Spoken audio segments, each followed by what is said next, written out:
UP LT grade GS geography के पर्वत topic में हमने देखा कि हमको क्या क्या पढ़ना था। हमको विश्व के पर्वत पढ़ना थे और हमने आपको जो विश्व के पर्वतों में क्या पढ़ना है, कहाँ से पढ़ना है, कैसे पढ़ना है, ये भी आपको पिछली वीडियो में बता दिया था कि किस तरीके से पूरे विश्व के पर्वत नहीं पढ़ना है, उसमें किस तरीके से पढ़ना है। उसी क्रम में आज हम पढ़ेंगे भारत के पर्वत और भारत के पहाड़ियाँ। अब वैसे तो भारत में हर तरफ अगर आप ज्योग्राफिकल रीजन से देखें, जैसा कि मैंने पिछली बार बताया था कि भारत जो है उसको क्या करा गया है, 5 प्राकृतिक भागों में बांटा गया है। कितने प्राकृतिक भागों में?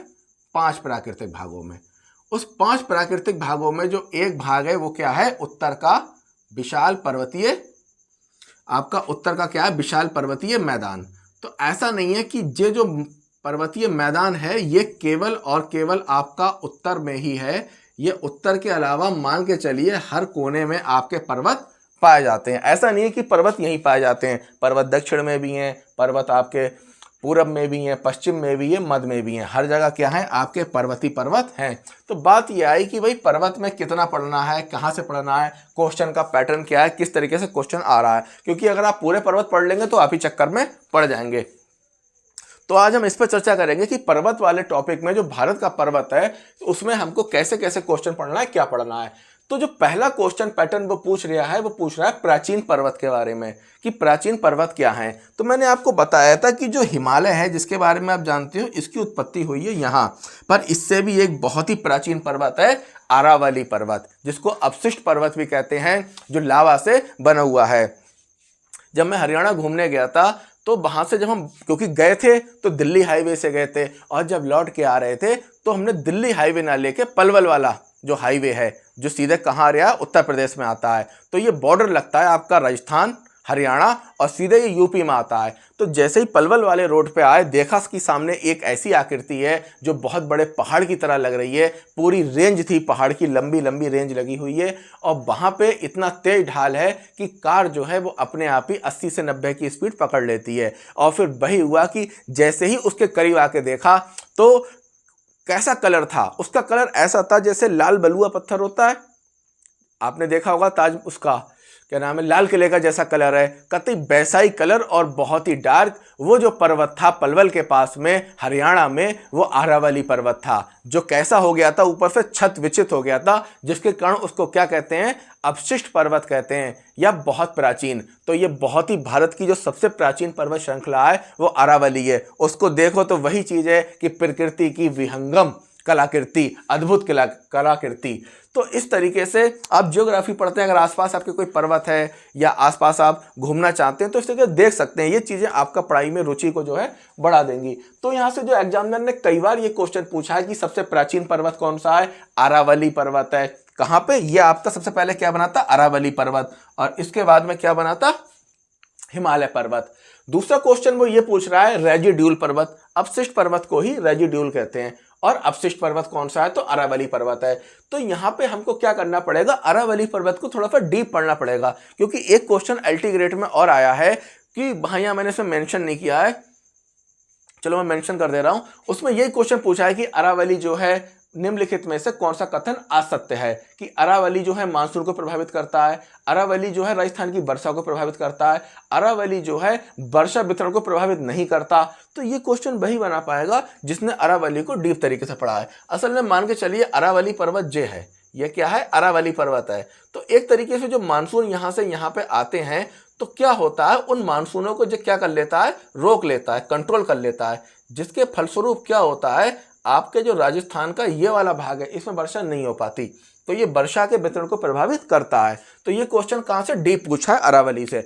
दूसरा क्वेश्चन पैटर्न जो पूछ रहा है भारत के पर्वत पहाड़ियों में, वो पूछ रहा है नवीन पर्वत। और नवीन पर्वत कौन सा, हिमाद्री, हिमालय। तो उसने इस तरीके से पूछा है कि हिमालय में कौन सी चट्टानें पाई जाती हैं, और ये कैसा पर्वत है, बलित पर्वत है। हिमालय जो है फोल्डिंग पर्वत है। अगला क्वेश्चन ने पूछा है सबसे ऊंची, अब यहाँ ध्यान रखना, वो हर तरीके से पूछ रहा है। वो ये भी पूछ रहा है भारत की सबसे ऊंची चोटी कौन सी है, तो ये विकल्पों के हिसाब से तय होता है। अगर उसमें विकल्प K2 है तो आप K2 मार दो, अगर उसमें कंचनजंगा है तो आप कंचनजंगा मार दो, और अगर उसमें आपका क्या नंदा देवी है तो आप नंदा देवी मार दो। कहने का मतलब यह है कि अगर सबसे ऊंचा पर्वत है तो वो लगाएंगे, अगर वो विकल्प में नहीं है तो उससे कम ऊंचा, फिर उससे कम ऊंचा। तो आपको सबसे ऊंचा पर्वत एक तो भारत का तैयार करना है, फिर राज्यों के। कई बार पूछ लेगा बिहार का कौन सा है, कैमूर है। तो इस तरीके से आपको पता होना चाहिए कि जिन राज्यों में पर्वत है उनका सबसे ऊंचा पर्वत क्या है। फिर पूछेगा श्रेणी, जैसे हिमालय श्रेणी का सबसे ऊंचा पर्वत कौन सा है। अगर वो भारत में पूछ रहा है तो कंचनजंगा है, और विश्व में पूछ रहा है तो माउंट एवरेस्ट है। ठीक है, इसी तरीके से वो पूछ रहा है कि चारों दिशाओं में, यानी इस दिशा में सबसे ऊंचा कौन सा है। तो क्वेश्चन अभी इसने पूछा था कि अभी आपको क्वेश्चन भी बताएंगे, लोग क्वेश्चन पे ही आ जाते हैं जो एलटी गेट में उन्होंने क्वेश्चन पूछे हैं कि कुमाऊं हिमालय, ये वाला पूछा है इसने कि उत्तर भारत का सबसे ऊंचा पर्वत कौन सा है। तो विकल्प में था नंदा देवी, तो क्या है, नंदा देवी ये सबसे ऊंचा। अब वो ये भी पूछ सकता है दक्षिण भारत का सबसे ऊंचा कौन सा है। ठीक है, उड्डा बेटा। अब वो कह देगा कि पश्चिम का सबसे ऊंचा कौन सा है, पूरब का सबसे ऊंचा कौन सा है। अगली बात द्वीपों का ही पूछ सकता है कि अंडमान निकोबार द्वीप का कौन सा है, सैंडल पीक। तो इस तरीके से वो क्या क्या पूछेगा आपका कि चारों दिशाओं में द्वीपों का पूछा था कि अंडमान निकोबार द्वीप में सबसे ऊंचा पर्वत कौन सा है, सैंडल पीक है।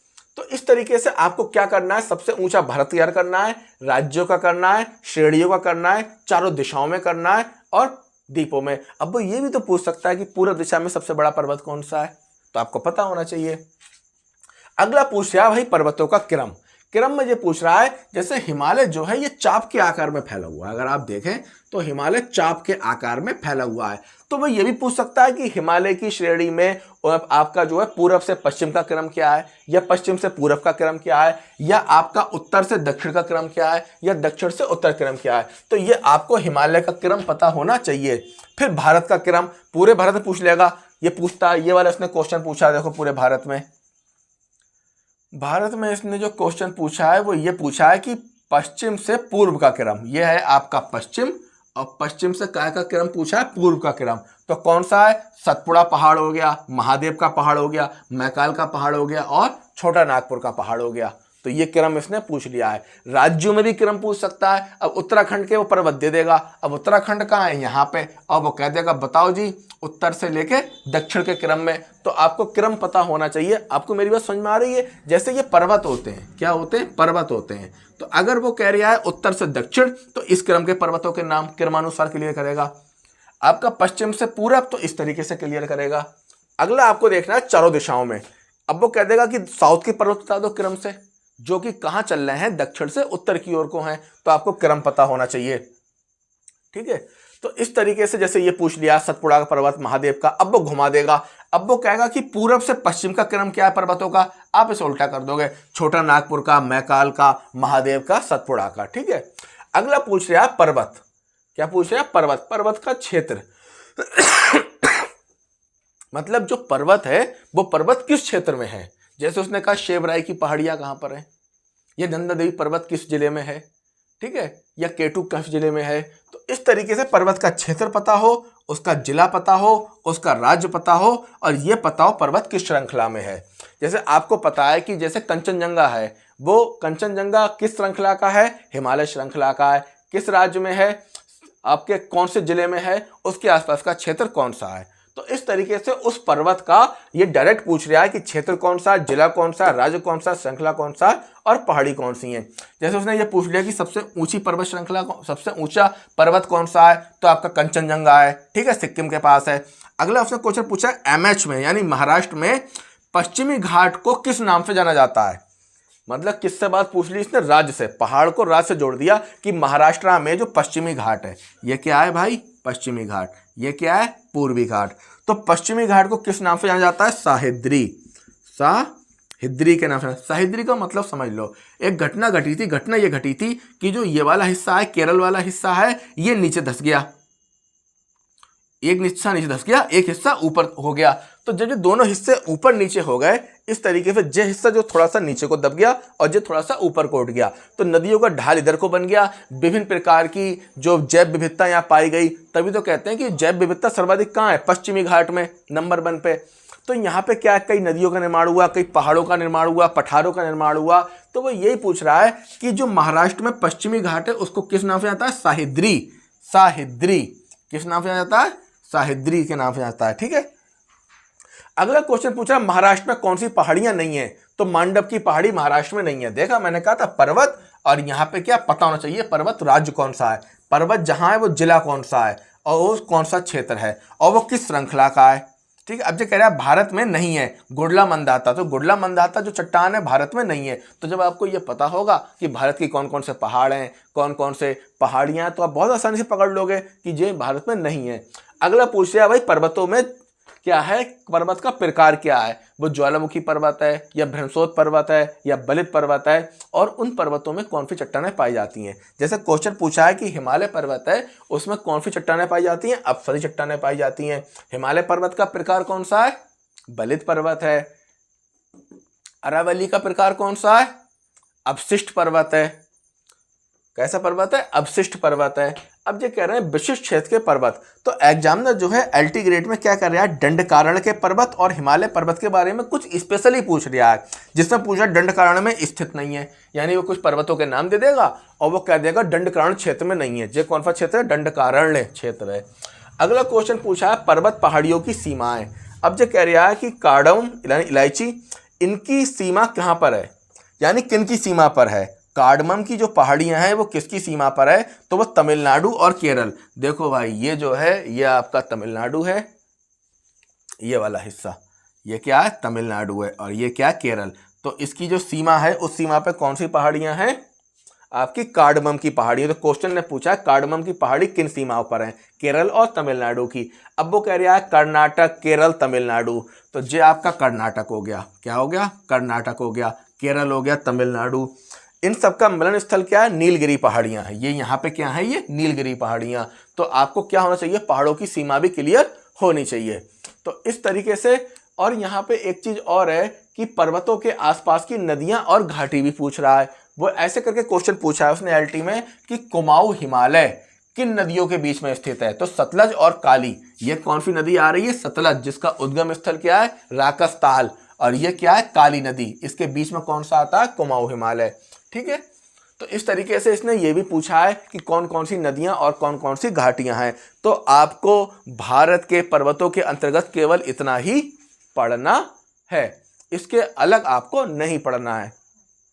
तो ये मैंने आपको पैटर्न बता दिया, इसके हिसाब से आप इसे तैयार कर सकते हैं। ठीक है। और फिर इसी के हिसाब से आपको पढ़ाया जाएगा। इससे अच्छा फायदा ये हो रहा है कि आप पहले तो मैं सोचा था कि क्वेश्चन जो है अलग से बता दिए जाएं, लेकिन क्वेश्चन को टॉपिक के साथ जोड़ के समझाने में फायदा ये मिल जाता है कि हमें सटीक पता लग जाता है क्वेश्चन कहाँ से आ रहा है और किस तरीके से आ रहा है। मैचिंग भी खूब करा रहा है। तो कुल मिला के ज्योग्राफी वाले किसी भी हाल में सस्ते में छोड़ने के मूड में नहीं है, आपको तैयारी अच्छे से करना पड़ेगी। पर एक बात ध्यान रखिए, ये ज्योग्राफी ऐसा सब्जेक्ट है, अगर आपने अच्छे से तैयार कर लिया, फिर चाहे इतिहास हो या करंट अफेयर हो, सारे सब्जेक्ट इससे जुड़े होते हैं। जैसे आप करंट अफेयर में पढ़ रहे हो कि यूक्रेन का युद्ध चल रहा है, तो आपको अगर विश्व का नक्शा पता है, विश्व के बारे में पता है, यूक्रेन के बारे में पता है, तब आप युद्ध को आराम से समझ सकते हो। पर भाई मेहरबानी करके एक काम कर लेना, विश्व का नक्शा, भारत का नक्शा और यूपी का नक्शा अच्छे से तैयार कर लेना, तभी चीज़ें आपको समझ में आएंगी कि कौन कौन से राज्य हैं। बहुत आसान होता है। देखो ये आपका क्या है? जम्मू कश्मीर है। ये क्या है? पंजाब है। ये क्या है? राजस्थान है, गुजरात है, महाराष्ट्र है, कर्नाटक हो गया, केरल हो गया। तो इस तरीके से आप लोग खुद प्रैक्टिस करिए और नक्शे को अच्छे से बनाना सीखिए। और इसमें कोई प्रॉब्लम आए तो आप कमेंट करके बता सकते हैं।